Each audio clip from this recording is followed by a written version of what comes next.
if you've been doing the same thing for 5 to 10 to 20 years, you're setting yourself a failure. I love challenges. The adrenaline rush when I have challenge, it's crazy because that's how we learn and that's how we develop. When we struggle, we fail. The bigger the challenge, the more fear. But that's what people need to learn as well too.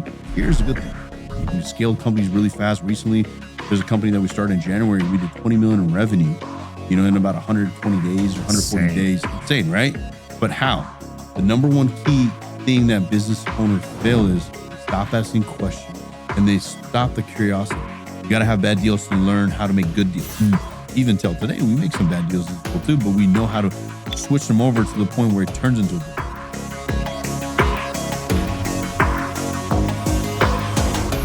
All right, guys, Amrinder Kambosh here today. What a name. Thank you, name. Man. And you're killing it in business, right? Well, I've been doing business since I was 20 years old. Well, if I take it further, my dad, immigrant, comes in here with nothing. And then from there, struggles a little bit, works, and then starts his business when the gas station business. Yeah, we're all in the gas station business, all the stereotype, right?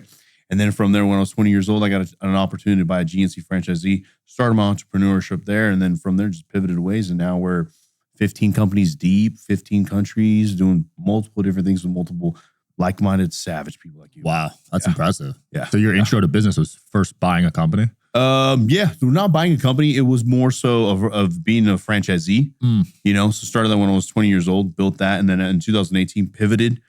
GNC wasn't doing too well, so pivoted, got into the e-commerce space, and then from there just built so many different other companies, built like an ecosystem out of there, and then got people to invest from small, medium, large, which opened a lot more doors. Now we're in so many other vehicles, and we're just shaking hands. Yeah, and there's having normal conversations with people, and then we just bring our infrastructure, they bring their infrastructure. And then we go from there. I've noticed being able to pivot is a really important skill in business. 100%. The thing is, what got you here today is not going to get you there tomorrow. Everybody needs to understand that, right? And then there's different strategies when it comes to going from 0 to 1 million, right? 1 million in revenue. Yeah. Then 1 million to 3 million in revenue, there's a different strategy. 3 to 8, and then 8 to 12, and then 12 to 25, and then 25 is a big jump to 50, and then 50 to 75, and then 100 million. Right? It's a different strategy every single time. Your leadership board team changes. Your marketing team changes. Everything just changes. Your accounting, the whole thing changes. The reason why a lot of business owners, I feel like they fail is they don't understand that pivot point. You might have a product or service that you're providing. It might be working, but imagine this. Recently, what's the biggest buzz that's been going out? AI. Correct. Right? So if your business today, if you're not pivoting, you're still doing it in an older way, like the old method that you've been doing for the past 5 or 6 years, you're going to get swamped by somebody who just starts a brand new company, right? And then integrates AI in the same amount of space that you're in, you're going to be destroyed. Absolutely. I'm studying NVIDIA right now, and they started off as a gaming company. Oh, NVIDIA. Yes. Crazy, right? And now they're known as like an AI chip company. Yeah, they're the number one AI chip company. Yeah. I don't know how much luck is involved, but they were also first to market, I think, for AI chips. I believe so. I'm not sure about that. That's the other thing is a lot of business owners, they're not always looking for other markets. There's horizontals in business and there's verticals in business. You got to be looking at that stuff. So right now you're in the podcast business, right? Yeah. So you're in the podcast business, but have you thought about getting into other verticals as well too? I'm pretty sure you're a smart dude. I know you have. I am, yeah. I'm thinking about the agency route, signing shows under me. There you go. And then you just said something about AI. I'm pretty sure you're working something with AI, bringing it out to the market with AI. That is the key thing that a lot of business owners are not doing. If they're in one business, they stick to one business. Yeah. I know a lot of friends who are in trucking companies. They're struggling right now because trucking is so expensive. It's not doing so well. But the thing is, if you've been doing the same thing for 5 to 10 to 20 years, you're setting yourself a failure. Think about it. Yep. If you're not pivoting and moving and all that jazz, partying with other people, investing in other vehicles, you got to be researching all the time. What's the point of you having a phone and not able to have the resources in your pocket? The number one thing is on your phone. Especially now with ChatGPT, plug whatever question you have and find out the verticals, horizontals, your SOPs, KPIs, everything's done like this. Absolutely. Instantaneously. I think AI might replace trucking, man. I believe so. Yeah. When it comes to the operations, definitely that's going to happen in a year or two. Yeah. When it comes to the driving aspect of it, it might take a little bit longer because obviously, Nikola, I think it's called Nikolai or something. Tesla tried it too, and there's a trucking company called Nikolai. They tried to do it, and it wasn't as successful. Like they said, from my understanding is, all the vehicles on the road, they have to be autonomous for the trucking route to work autonomous as well too. I could see that. Well, there's Waymo, which is blowing up right now. Self-driving cars. They're rolling it out everywhere. Oh my God. Last time we went to Arizona, we flew in and we went to go get dinner with the team. And I see these cars. So I'm asking one of my guys, Miguel, I'm like, is that seriously just a self-driven car? He's like, yeah, it's by Jaguar. It's called Waymo. It's so popular here. I'm like, would you trust yourself in there? He's like, no. Have you done it? He goes, no. I was like, I don't know why I want to give it a shot. He goes, apparently it's really safe. So then one of the days we tried it out, it's actually pretty impressive what technologies they've built. It's impressive, man. I tried it out in San Francisco. I think that's where they launched, right? On the West Coast. And it was cheaper than Uber and no one bothers you. Sometimes Uber drivers are annoying, let's be honest. But yeah, I mean, from a business point of view, it makes sense. It's cheaper. Yeah. Well, yeah. I'm down to save money. Yeah. The other thing is convenience is the biggest part of things too. Like Uber's convenient as well. The thing about Waymo is I think it's a starting point for the autonomous stuff to begin. Yeah. So they're smart. Jaguar is really smart at partnering up with Waymo. Look at all the database that they're going to have, which is going towards the future of autonomous. Well, they're saying Elon's doing that with Tesla too. That's his plan. Yeah. So from my understanding, what Elon's trying to do with the whole Tesla thing is completely get rid of all of his employees in the factories and make every factory on planet Earth AI driven. Bezos is already starting. Yep. Isn't it funny how Bezos and Elon, they're like in a competition, right? Yeah. Those guys are playing chess out here. Yeah, man. They're competing in space and AI and multiple verticals. It's crazy too because some of the people that I talk to and I have a conversation, they're always just struggling on their day-to-day things, trying to make money, trying to take care of kids. What else? Business, XYZ, right? And I'm like, what are you complaining about? You still have the same 24 hours like Elon Musk. Elon Musk goes over here trying to put people on the moon, right? On Mars. Or sorry, Mars. Why did I say moon? So, on Mars. So he's trying to put civilization on Mars. He's figuring that out. And he runs the most successful companies on planet Earth. And you're over here complaining about the smallest little things, you know? It's all about efficiency. Yeah. You know, how efficient people are. And then on top of that, acting with intent. That's the biggest thing. I'm not a fan of complaining. I cut people out of my life if they complain too much. Same here. Because it rubs off on you. 100%. Yeah. You know, you're just going to be that same person stuck all over your surroundings. Absolutely. You know, and that's the biggest other key thing that I've done in the past few years. A lot of my family members, a lot of friends, changed them all up. And that's opened so many doors because it changes your mindset. When I was over here talking to somebody who's never ran a business, hey, bro, what do you think about this? Yada, yada, yada. No, it's not going to work. It's not going to work. And then I was like, one of the days, like, slapped me in my face. I'm like, why am I asking him? He's never, ever, ever ran a business. Right. It makes zero sense. Why would I ask somebody who actually ran a business, done it, trialed and everything? I was like, boom, that was a lesson learned right there. Is like, be very careful where you get your information from as well. Absolutely. You know? And then people will say you change, but isn't that a good thing? We're supposed to change. We're supposed to develop. We're supposed to grow. Think about it. You know, it's like when we're kids, we're curious to learn. We're curious to do things. And then slowly we're growing. We're changing. Our environments are changing. We're changing the way we think and process information as well, too. We're supposed to grow and we're supposed to change. If you're stagnant for 5 or 10 years, you might as well just be dead beat. Absolutely. There's some people I've talked to. So in the gas station business, when I was helping my dad for, I think, a year or two, I only helped him for a few years. I couldn't do it. And some of the conversations these employees, these customers that were having with me, they've been in the same job for 20 years. They've never went up or down, leveled up or downgraded. 20 years. How can you live the same life for 20 years, be in the same city with 20 years, with the same friends as 20 years? It makes zero sense. And they're always complaining about what? I'm dead broke. I can't live like that. I need growth. I need change. I move cities every few years. Yeah. And that brings back to like what my pivoting point was in 2018. So basically I got the GNCs going, but they're not doing too well. Okay. And then from there, I'm helping my dad with the gas stations and I'm trying to do more in life. My dad's like, you know, this is fine. The gas stations, we can just, you know, run this and everything, but I'm just not happy. I know I'm capable to do more. Like I love challenges. You know, it's challenge. It's just the adrenaline rush when I have challenge. It's crazy because that's how we learn and that's how we develop. When we struggle, we fail. The challenge comes to you, right? The bigger the challenge, the more fear. But that's what people need to learn as well too. Fear is a good thing because when you talk about comfort and we're doing the same thing over and over and over again, your body's familiar with that. Your mind's trying to protect that. But when do we grow? It's fear, right? So then in 2018, I was like, I need to do something else. I got into e-commerce space. And then from there, it just pivoted. Basically, I changed completely of the way my mindset was. And I was just like, okay, I'm obviously doing something wrong here. You know, dad's successful. How do I become successful? Dad's model that he taught me isn't working for me. I need to find somebody who's hyper successful. You know, and then I found people with jets, cars, all this other jazz. Like, how the heck are they doing it? And then what happens? YouTube podcast, boom, on my phone, listen to podcasts. Tony Robbins, Grant Cardone, Patrick David, Alex Hormozi, all these guys, just putting all that information, rewiring my brain of how they're talking, how they're collaborating and everything. Boom, everything just changed like that, instantaneous. Wow. And it literally, dude, within a year. So imagine this, 2018, we're in 2025. From there, barely making it to now over $500 million in revenue and over 15 other companies, multiple transactions. I'm a board member of 25 other companies. Holy I've crap. coached other companies. We've scaled companies really fast. Recently, there's a company that we started in January. We did 20 million in revenue, in about 120 days or 140 Insane. days. Insane, right? But how?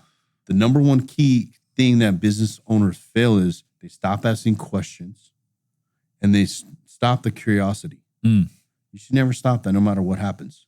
Always be learning, right? Always be learning. As kids, doctors, lawyers, CPAs piss me the shit off. They do. They stop learning. They always give you the best advice. I'm pretty sure, dude, Sean, like they probably give you your CPA. If he's not a good CPA, like he's probably giving like, go get a car and we'll save this much taxes. But he's never said, hey, if we move this money here, put this into, we buy this, XYZ, yada, yada, yada, you become an equity holder over here, blah, blah, blah. Boom, by the end of the year, boom, this is what we're going to get done. Like, think about it. I'm on my third CPA. I just found out the other day that my first one, I lost 7 figures. Yeah. Because he didn't write off the proper things or he didn't know certain write-offs. So then let me ask you this question. The CPAs that you're looking for, okay, what qualifications are you looking for? I need them to constantly be learning because there's all these new incentives coming out. Like my old CPA, I never applied for ERC. I never applied for any grants, nothing, because he didn't even know about it or care to do the research. Okay. Then the number one question I would ask any CPA is, in your portfolio, whoever you're helping out, what's the most amount of revenue that your business owner does? The business owner. Okay. Second thing is, what's the most amount of taxes he's paid? Right? He's going to say question. NDA, non-disclosure. I'm not talking about any names or anything like that. I'm just talking about he did 100 million in revenue and this is how much he paid in taxes. And that's it.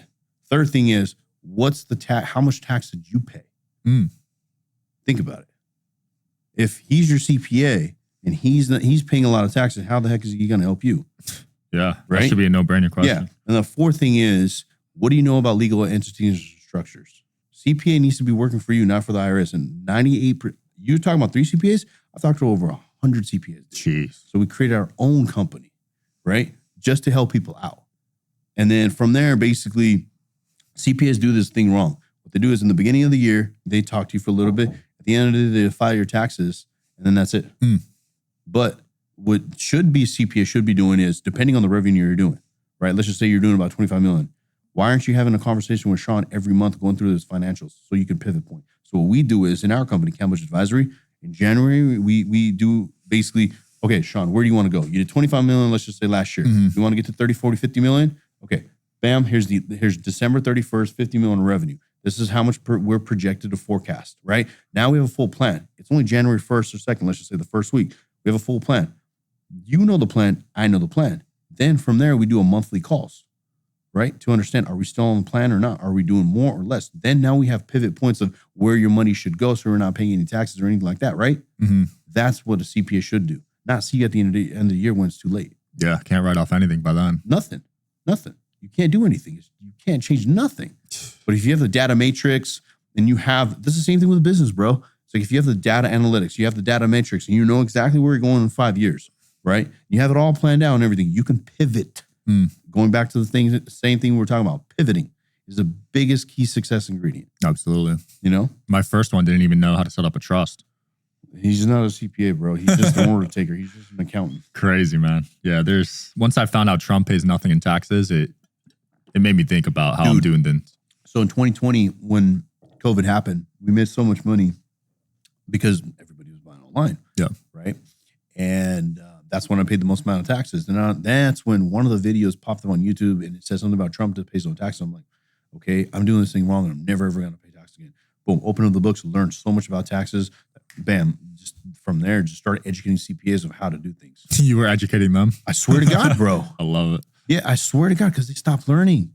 You know, and then when you're in a business and you see all these other things that are happening, all that kind of stuff, your mind starts going, what can I do? You start talking to your business owner friends. What are they doing? The CPA is just doing this. He clocks in, clocks out pretty much. Yep. You know, that's the reason why I asked that first question. In your portfolio, when you're talking to your CPA, ask them the number one question. In your portfolio, what's the number one client you have? What's the top amount of revenue? I don't need to know the name. I just need to know the revenue. and it has to be legit. Don't bullshit me. If you're doing 25 million and your CPA, the top revenue is you have the wrong CPA, bro. Yeah. You want to be the smallest, right? Exactly is what I'm saying. So that's why you need to know that number. Like to say you want to be the dumbest person in the room, you got to be the dumbest person on the table. Same thing, bro. You need to be the dumbest person in your organization as well, too. That's it. You know? Yeah. And that's the other thing a lot of business owners, when I'm coaching them, when I'm talking to them, that's the number one thing that they're lagging as well. They're always the smartest one. They're the ones doing all the work. They're the one giving the direction. They're the one telling what the next thing to do. Dude, you come to my door, my guys, they know, do not give Amrinder a freaking problem. You need to come with a problem solution and then exactly what we're going to do. And then he's going to tell you, and then we're just going to debate. That's the biggest thing I love doing in my company is we start debating. So it's Sean, if you come to me, you have like, hey, Amrinder, we have a problem, boss. Okay. And I'm like, okay. I'm just going to sit there and be like, okay, what are you going to do about it? Right? I don't know. That's why I'm coming here for you. You're fired, dude. Get the hell out of here. I don't need people with problems. I need problem solvers. I'm over there dealing with a lot of things. Right? You come here with solutions. That's what we're talking about. Then what we do is bring 3 or 4 other people in there with different mindsets, right? From the same organization, from the same group. And then we're like, okay, this is what we got. It's a 3-1-3 rule, bro. What's your problem? What's the 3 solutions you have? And out of those 3 solutions, what's the best solution you think is going to be? Write it on the board. And now everybody, let's debate. I love that.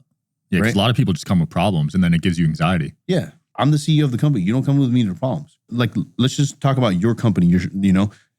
Your head of director of marketing comes in. Sean, we got a problem.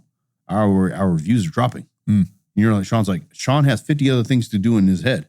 He should be focusing on growth, right? Yeah. The marketing director should be finding out how can we fix this, right? But then the next day he comes in, he goes, Sean, okay, so this is the problem that we're having. Our views are not as high as what it used to be. I'm thinking it could be this. I think we should do X, Y, Z to solve this. What do you think? That's a different conversation. Yeah. Completely different conversation. No, I love that. This reminds me, I saw a clip of, Dan Martell? Yeah. Saw a clip of him last night. When he hires someone, he doesn't tell them what to do. Yeah. Isn't that crazy? Yeah. Same here. Like they have to tell him what they're going to do. Yeah. Yeah. So when we hire, it's a little different process. When we hire I want them, when they come in, we just talk about life. The first question I ask is, what's your 5-year plan? Where do you want to be? We're so conditioned to have a resume. Bro, ever since I was 20 years old up until now, you can ask all my guys. I'm 32 now. And all those years, I haven't looked at one resume. Wow. Swear to God. Not one resume. Doesn't matter to you? To me, it doesn't. Here's the reason. It's a piece of paper. You can lie on a piece of paper, right? Put that to the side. Let's just have a conversation, right? Because right there, I can look to you directly in the eye. I can know if you're bullshitting, you're telling me the truth, and if you're going to be the right person, right? The first thing I ask is as soon as you sit down with me, okay, what's your 5-year plan, right? Like, I want to help your company go X, Y, Z. No. Then I put my hand, I'm like, no. What's your 5-year plan? You don't have to worry about me and my company. You haven't even joined yet. Yeah. That's my baby. I'll take care of my company. What's your 5-year plan? And the only thing I'm trying to see is, where does his headspace go when I ask him the 5 years? So if I ask Sean, I already know you have a 5-year plan. Oh, yeah. So I'm like, Sean, what's your 5-year plan? This is where I'm going. This is what I'm going to do. Yada, yada, yada. This is my house. This is my lady. This is my car. Blah, blah, blah, blah, blah, blah. Right? Now I'm like, okay, Sean is, dude, the biggest saying I always say is, the most disciplined man on planet Earth is the one who's disciplined, determined, and knows exactly where he's going. And that's the reason why you got to ask that question as well. It doesn't matter if it's your person you're hiring. It doesn't matter if it's somebody you're partnering up with. You're having a conversation, just ask them a question. It's a simple question. Where are you trying to go in the next 5 years? Yeah. What are you trying to do in the next 5 years? Is it a red flag if they don't know that answer? 100%. Especially if they're going to work for you. Think about it. If they don't have a 5-year plan, how are you going to help me run my organization if you don't even know where you want to go? Right? So then we put a pause and I'm like, go talk to him. First, you have a 5-year plan. Let's dissect everything on paper. Let's work on you first. Then we'll work together. If you're still trying to figure yourself out, how are you going to work with me and my speed? We work fast and we're aggressive. Yeah. You're not going to last. But if you know exactly where you're going and then that aligns where I want to go, then let's work together. I love that. I just had Bedros Koulian on. He said he doesn't work with undisciplined men. There you go. Same thing. Discipline, determined, and know exactly where they want to go. That's what matters. Yeah. He said that's the biggest red flag if you can't even trust the person. Yeah, exactly. So that's really important to me. Second thing, what I would ask is standards. What are your standards? What do you stand for? I stand for, me. I like to be nicely dressed. Everybody in my company, they like to be nicely dressed, have suit, well groomed, and all that. That's my standard. So if you wanna, you wanna be more chill, more relaxed, sorry, you're not gonna be able to work with me. Oh, you want a 9 to 5 type of job, clock out, have Saturday, Sundays off, you're not gonna be able to work for me. Oh, if I call you at 2 a.m. or 3 a.m. for something you can't answer, you can't work for me. If I tell you, hey, you got to be here for a meeting and you only got 2 hours to get to Vegas, and this happens all the time. Well, the other day we had to come to Vegas for something, and I call one of my guys. It's at 9 a.m. He's in Arizona. I'm like, hey, Miguel. He's like, what's up? I need you to be in Vegas in 2 hours. Can you make it by 12? He's like, shit. Let me see what I can do. He goes, but I got you. I will be there no matter what happens. No ticket, no nothing. Goes to the airport, buys the ticket on the spot. 12:30 is here by the time we land. Boom, we go to the meeting, we knock out the deal and everything done. Wow. Bro, we're fast. That's what I'm saying. He knows exactly where we're going. He knows exactly how I operate. There's no yes. He just told his lady, pack my bags, I'm going for a day and I'll be back tomorrow. Love you, babe, bye. Boom. Yeah. Entrepreneur lifestyle is unpredictable. Yeah. Yeah. You never know when you get called to fly out somewhere. It could be the day before, it could be the day of, like you're saying. Exactly. Yeah. Yeah. Yeah, that's cool. Cool culture you built, for real. Yeah, it's the culture is very fast, very aggressive. We thrive off of hospitality. We take whoever comes to the office, that we take care of them. If you're one of our clients or if you're one of our partners, or if we know you and we know it's your birthday, we make sure we take care of you. That's just one of the cultures. It's human. Yeah. And then I don't even have 1-800 number for any of my companies. Damn. If you need something get done, there's an iPhone, an iMessage. You talk directly to whoever you need to. You have everybody's number. You have everybody's access.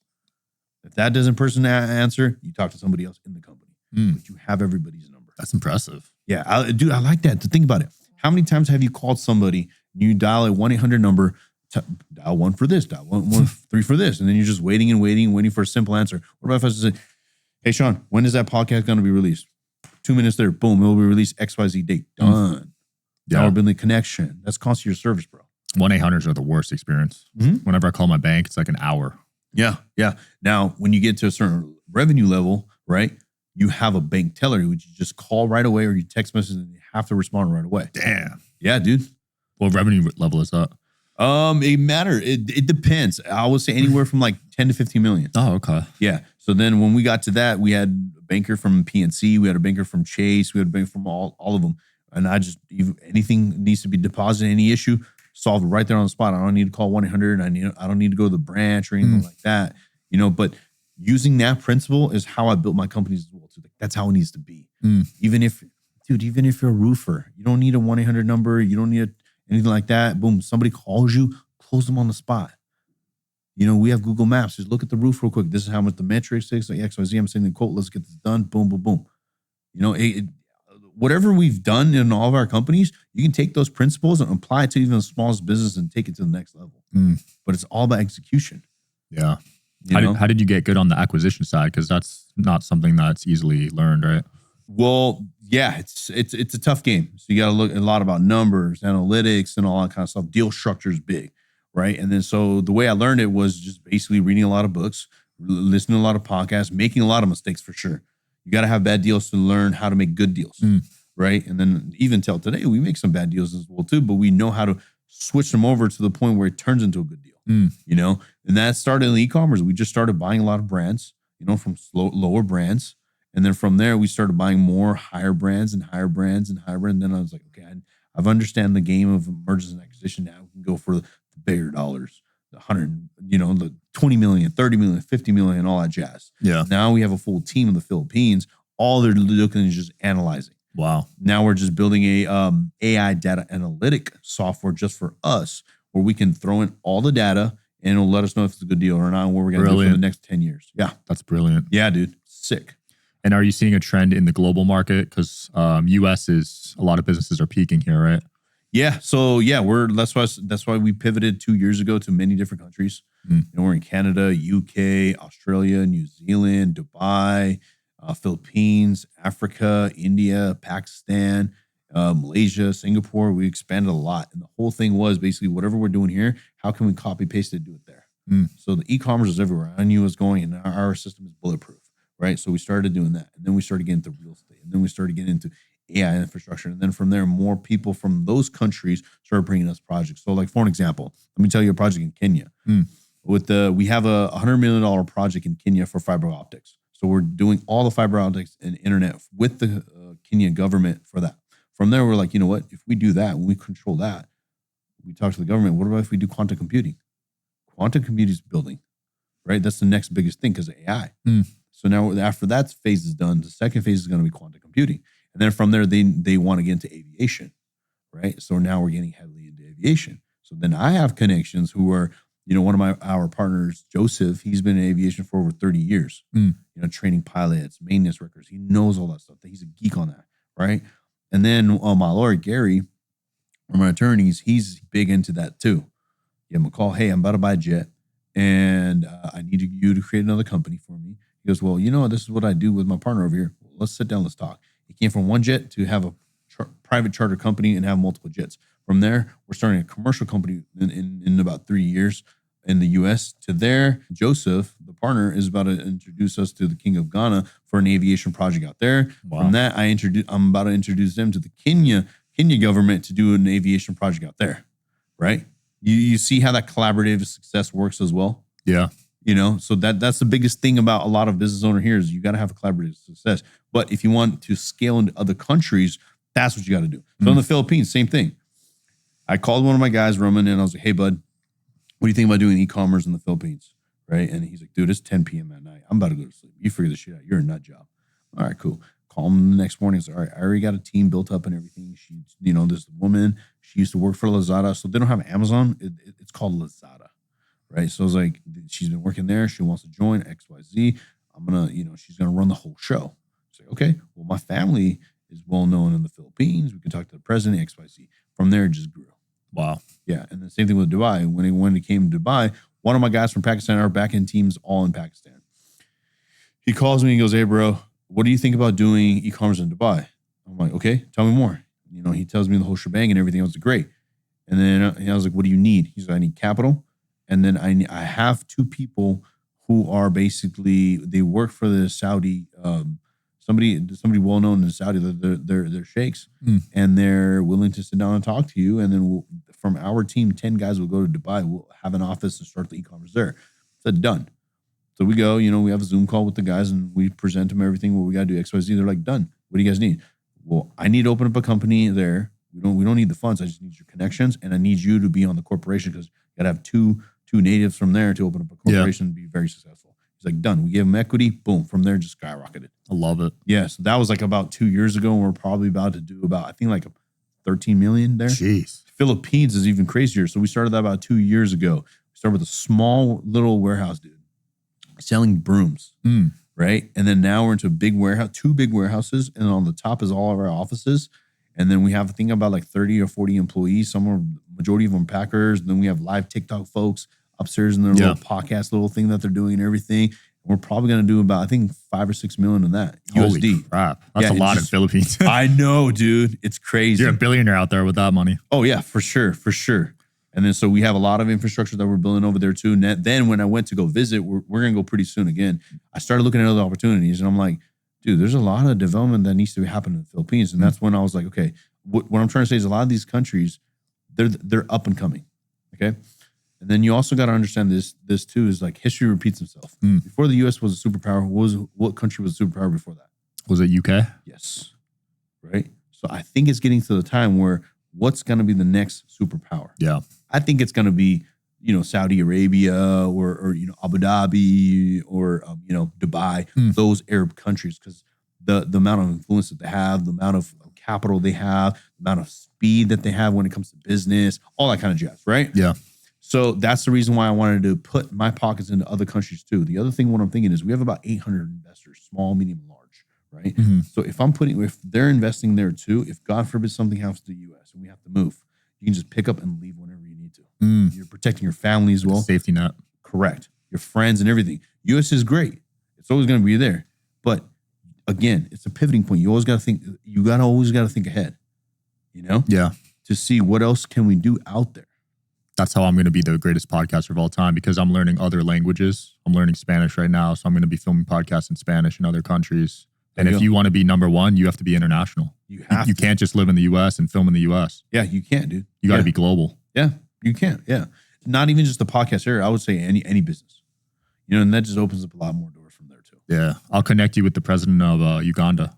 Done. They're flying me out to film over there. So maybe we could do a big deal out there. I'm down. Yeah. We'll take the plane and we'll just go out there, man. Oh yeah. Yeah. Let's do it. Sounds fun.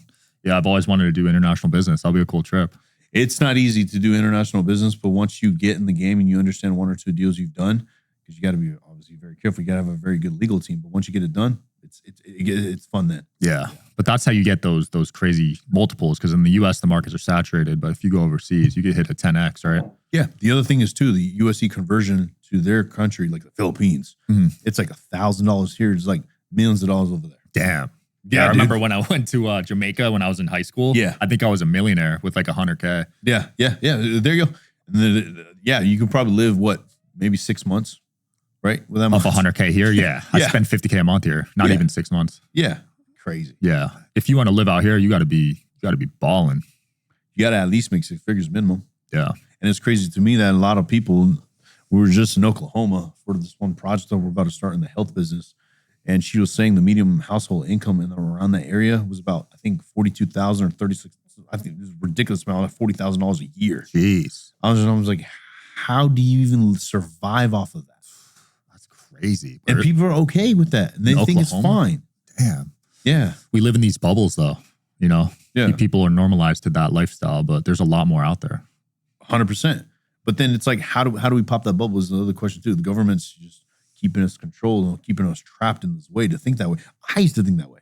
When I started this whole e-commerce thing, I was like, dude, I just want to make an extra 5 to 10 grand a month and I'm freaking killing it, crushing it. Yeah. And then it's like, boom, you start making 5 or 10K a day. And then you're like making 5, 10K an hour. And then it just changes the whole spectrum. And what's the difference? Just mindset change. Whatever took you to make the 5K a month, you can do the same thing to make it in a day or a month, a week or whatever it is. Yeah.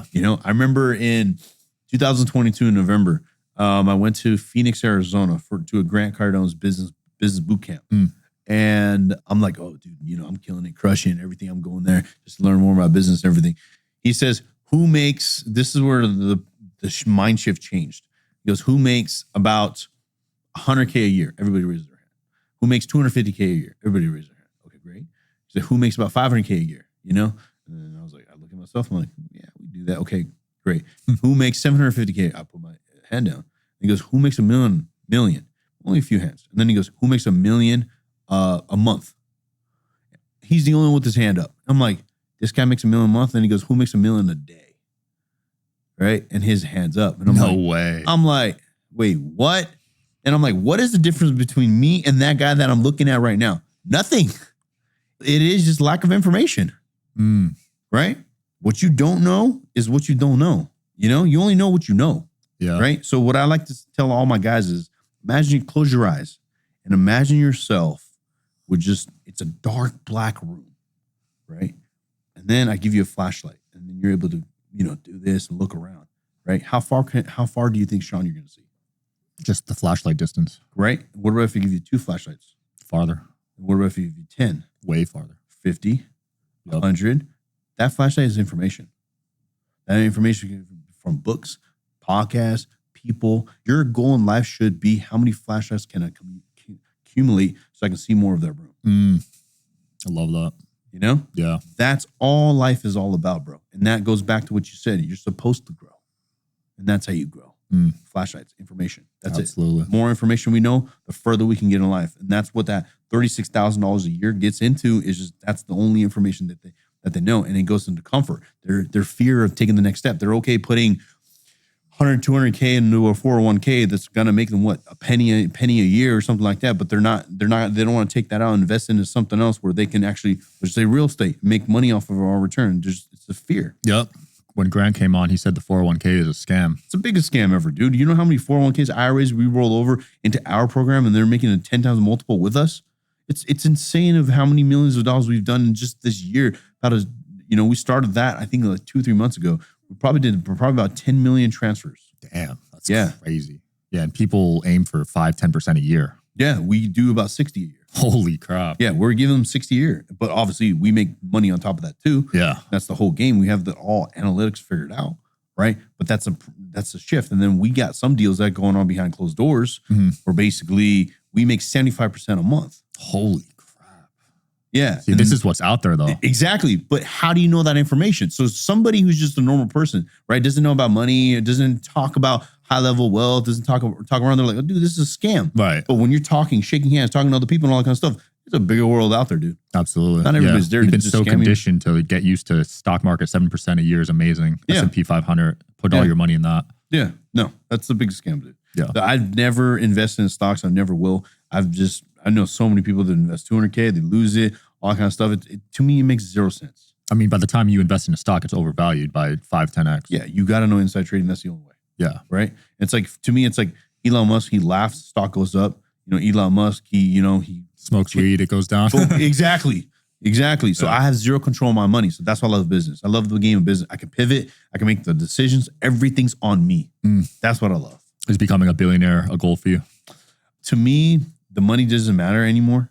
It's more about how I can help more people and start more other things. The challenge for me is, what other bigger impacts can I do in life? It's like, for an example, like you and me, we want to start a business. Okay, great. And you're like, dude, it's going to make this much a month or something like that. Yeah, okay, but how's it going to impact so-and-so's life? I'm more of on the impact side of the thing of basically, okay, whatever we do in 5 to 10 years, how long is this thing going to last? And how is it going to make human life more effective? It's health, aviation, whatever, AI, whatever it is. Dude, if you want to make money, you can have a pressure washing business making $50 million, $1 billion business. But how's that really helping humans for the future? Yeah. So you're more about impact at this stage of your career because you've made all the money, right? Yeah, exactly. The money's there and everything. Once you become a billionaire, what's your next thing? Impact. It's always like that. Yeah. But why not make impact, but also make the dollars, but make it with like-minded people and help other people make money as well too? That's my goal. Did you have a existential crisis that got you to that point? So in 2018, when the GNCs were going down, that was my only livelihood there. I was helping my dad and at the gas stations, and it was just more like, dude, I do not see the tunnel. I don't see myself getting ahead. And then from there, got into the e-commerce, started making some money from there. Like I said, originally I just wanted to make 5 or 10K a month. From there, it started going and going. And then from there, I started getting other people to invest with us. They started making money. And now we just have a big ecosystem of basically invest with us.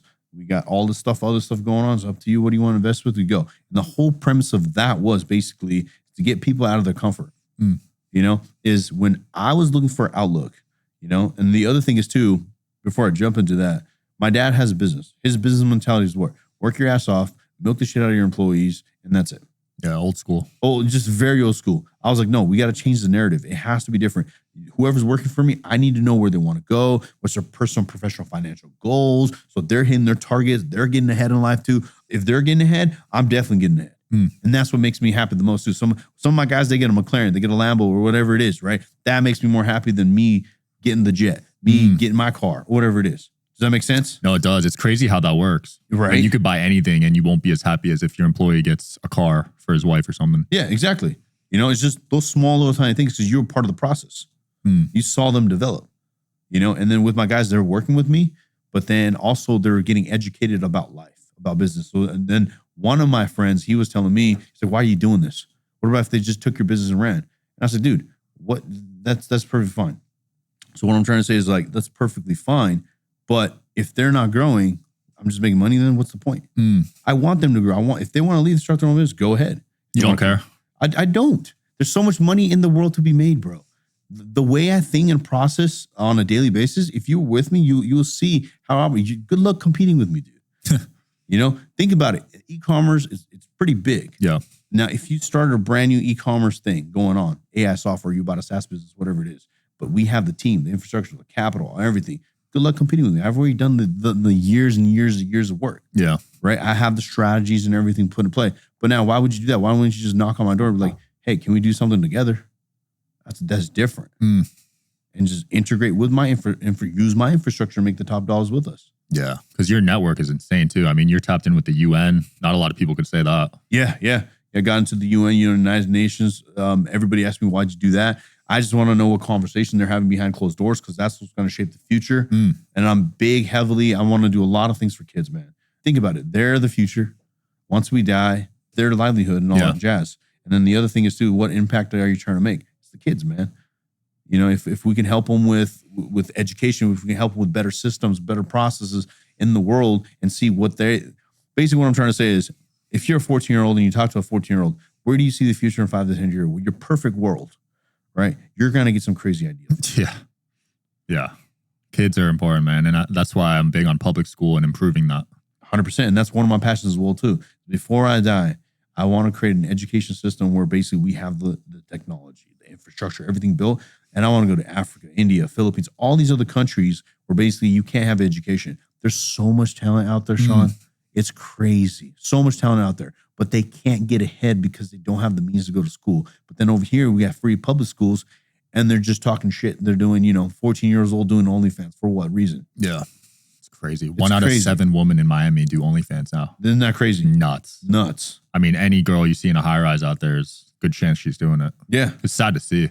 It is. Because there's other ways to make money and all that kind of stuff. But that's the only outlook the quickest way. We have this instant gratification. I think your generation was more patient. Correct. That's the biggest change I see. Yeah, no, it's 100% true. And it all started when Instagram had the like button, and you scroll down, like button, scroll, and then Tinder comes, left, right. You can't even have a conversation nowadays. Some of these guys, they tell me all the time, like, dude, Tinder, left, swipe, like. But when they get on a date, they don't even know what the hell to say. They're just on their phones. Yeah, exactly. Crazy, right? We're humans. We're supposed to talk. We're supposed to collaborate. Yeah. So a lot of the meetings that I have, I hate doing Zoom calls. I hate Zoom. I'll cancel Zooms. Yeah, I want to fly in. I want to see you in person. Let's have dinner. I want to get to know you in person, do the deal in person, whatever the heck it is, in person, like a human, because we're humans. We're supposed to interact. I'm supposed to see you. I'm supposed to touch your hand. I'm supposed to shake your hand. All that stuff. That we're humans. We're not conditioned to text, call, Zoom call. You're big on energy, I noticed. It's big for me, man. So again, going back to what we were talking about, the whole resume thing, the reason why I don't look at the resume is, look, you might have the right qualifications, but if your energy doesn't match my energy, you're not going to be able to work with me. If you're coming with the dead energy into work, you're not going to be able to work with me. Let me tell you a little story. This was probably last year.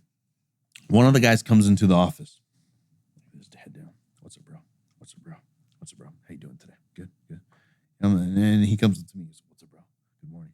I look at him. I'm like, okay, go outside, come back in. Right? He's like, what the heck? Goes outside, same thing. What's up, bro? What's up? Go outside, come back in. Right? He's laughing. He's like, what's going on? What did I do? Why are you trolling me? We prank all the time at work. We always have fun. Yeah. He's like, what's going on? And so I told the guys, I'm gonna teach him a lesson. Does it 10 times. The next, he still doesn't, we're just messing with him now for like 10, 15 minutes. Yeah. We're just laughing. We're like, dude, you're an idiot at this point, right? Yeah. Now the second guy comes in, he's a little bit down, and I'm like, go outside, come back in. He goes outside the door, he goes, comes inside, goes, what's up, guys? You guys ready to crash it? Let's kill this damn day. Let's all energy and everything. And I'm like, that's how you need to come to work every single day. Because when you're in work, bro, I want that energy. I don't give a shit what your problems is you got home. If you do got problems at home, pull me to the side, right? Let's talk about it. But if you come in with a negative energy, right, everybody else is going to say the same thing. Think about this, Sean. When you're making an omelet, you have 10 eggs. Very good, tasty omelet. You have the 11th egg is bad. The whole omelet gets messed up, right? Yep. You don't want that bad egg in your circle at all. Everybody high energy, good vibes all the time, positive mindset. Everything is solvable. That's my biggest thing. Everything is freaking solvable. There's not one issue that somebody's brought into my table that we're not able to solve altogether. Yeah. You just don't know the way because you're panicking, you're freaking out. There's always a solution. Agreed. Sometimes that negative one is one of your top salesmen too. Yeah.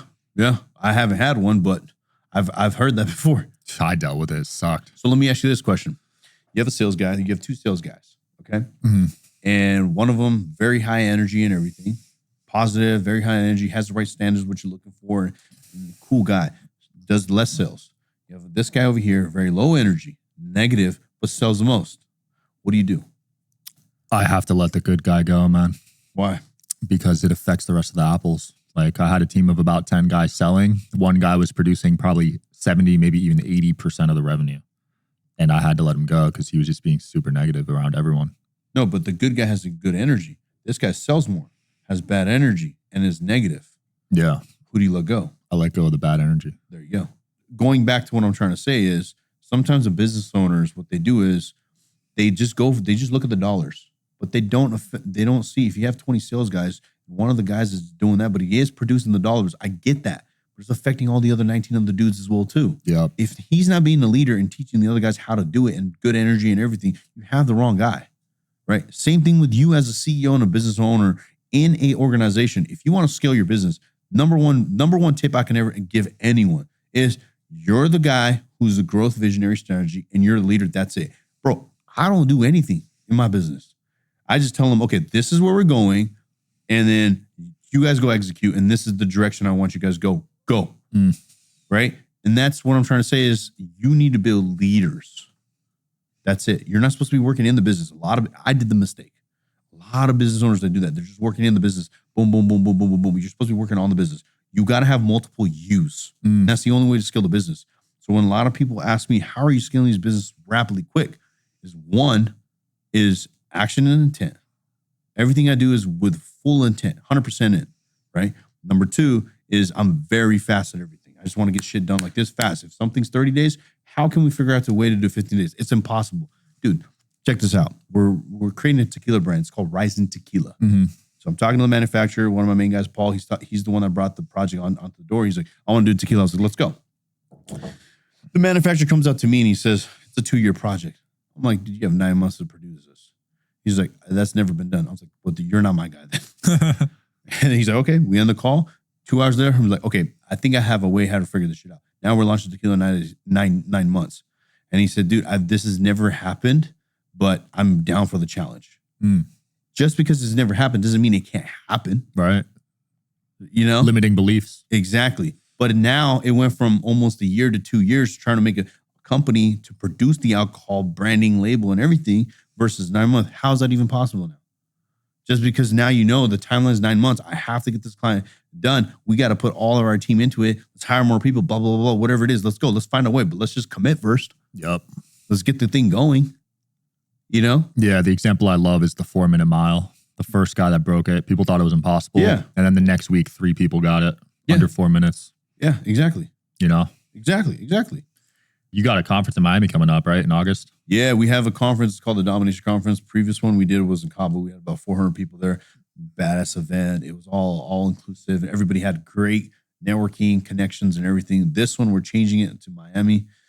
We have about 2,000 people coming in, all business, legit business owner. Nice. Fantastic networking event. You go to a lot of these events, right? The random people are there. You can't have good conversation. You don't even know if you're going to network properly. Right. We're vetting questions before you buy the ticket. Really? Yes. There's a certain standard I want. You know, there's a certain industries that we're looking for. So if you're a crypto industry type of guy, sorry, you can't come. You don't like the crypto ones? Let me ask you this. What real skill sets do you really have that you can apply in any business? Yeah, if you make money through crypto, usually it's luck or just right time. Yeah, right? So I need strategies.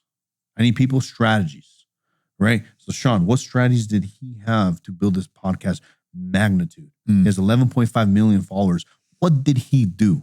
I need those people to learn from that, right? Yeah. Number two, on this event, what we want to do is, and we did this phenomenon in Cabo is, and I always start this off of this is, look, I've done what I have done, right? I'm successful, but I still want to learn from you guys. So I'm going to give you guys a mic and I want you guys to participate as much as possible. I'm going to be wrong on a majority of the things. This is just from my experience, but I want to get to know your experience because I'm learning too.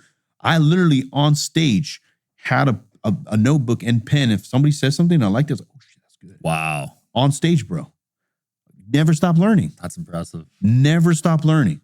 Like somebody says something, I'm like, dude, that's right. I love that. You're good at putting your ego to the side. You have to. You got to be humble. So all my team, my whole entire organization was there in the back, watching everything, taking notes, filling out the workbook and everything. The other thing is too, like when we're presenting, doing everything, bro, we're doing a lot of case studies. Like I asked you a case study right there. You have a sales guy and you have this sales guy. What do you do? And then we debate. We all debate together. You know, there's 3 mics around and that's what I want. And that's how we come up with better, you know, that creativity. Your mind starts opening up. It's not like, hey, do this, right? Well, this is what I've done in my career. Okay. Now we have AI, we have case studies that I've created from my experience, from other experiences and everything. Now I want you guys to talk and let's all debate together, right? Because there's not one way to do business. Yeah. 2 + 2 = 4, but 5 - 1 = 4 as well, right? 4 × 1 also = 4, right? How? There's 3 ways.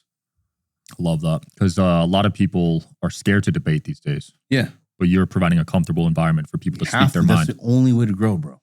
It's a non-judgment. So we're creating this business thing. We're completely changing it, where it's not like you just listen to somebody freaking talk. No, you're listening to me. I'm just sitting in the stage and the narrative, and we're all working together. Yeah. And then we got top speakers coming in, like for an example, like Brad Lee's coming in. Nice. We got Tony Robbins we're talking to. We're talking to with RFK, all these guys with in there. And then on top of that, if you get the CEO ticket, there's special perks to it. We'll take you out to a special dinner. You get to spend time with me and some of my top business guys and ask panels of better questions. Like for an example, with the whole tariff thing, how did you navigate that since you're in e-commerce? Boom, boom. Ask me the question. Taxes, this, that, yada, yada, yada. How can I do this? How can I do that? Yeah. And then just to get the CEO ticket, there's a special qualification you have to even be. You don't even have to have the money. We don't care about the money. You have to have a specific qualification to even qualify to even buy the ticket. Damn. For the CEO ticket. I've never seen a conference do that. Yeah. No, I'm telling you, bro. All my conferences, they're gonna be crazy. It's vetted people, right? So very high standard vetted people, legit business owners. Number 2, it's not a hype type of thing. I don't like that stuff. Number 3, you'll network with very top end people, right? And number 4, we're gonna have a good time. I'm all about it having a good time, high energy. In our couple thing, we had like fireworks, dancers every single time when a breakout session was happening, music playing in the back and everything. Love it. We're gonna bring that whole entire thing again. So it's all about business, networking, and having fun together. That's what I'm trying to promote, bro. When you're having fun, that's when the best conversations happen too. All day. Me, my guys, we always travel. We're traveling. We're closing deals. But after we're done with that, we're all in Airbnb, smoking a cigar, having a good time. Even if we're having a good time, we're in a jacuzzi or in a pool, we're still talking about business. We're still talking, having conversations about that, blah, blah, blah, blah. But then sometimes like when you're like you and I, we're doing this podcast thing, right? But then we're behind closed doors, we might have a different, more in-depth conversation. Right. You get what I'm trying to say? Yeah. Even before this, we were having a before conversation. You were asking about the whole health thing and everything, and I kind of broke it down. You're like, oh shit, that's interesting. Yeah. Yeah. But you got to have fun, man. Life is too short to not to have fun. Absolutely. You mix friendship and business, huh? I know how to do that, but there's a fine line you have to put. When work needs to get work done, you got to know your boundaries, bro. Right. That's important. People don't have those boundaries. 100%. You got to know when to put the foot down.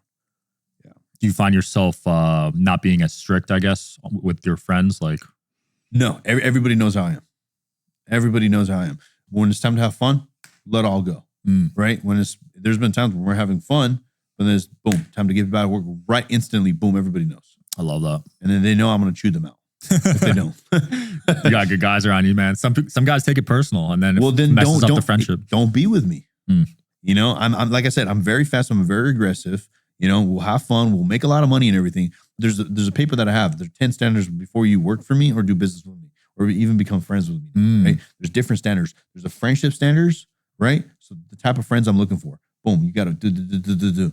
For business, you got to, boom, boom, boom, boom, boom. This is what I'm looking for. And I tell them straight up, hey guys, before we work into this deal and everything, I just want to present you guys this. And they're like, what is this? Wow. These are my 10 standards of business of how I do business. Number 1, trust is the number 1 thing. I keep everything transparent. You ask me everything when it comes to business, right? And that vice versa. Number 2, if you're here with me on my tops, you better be there with me on the bottom. Okay. Number 3, communication has to be all in together. So if there's 5 partners, it can't be you and me having a conversation. The other 3 people are not into that conversation of the business. Does that make sense? Yeah. It has to be all together. Everybody, it can't be he said, who say shit. It has to be all together in person.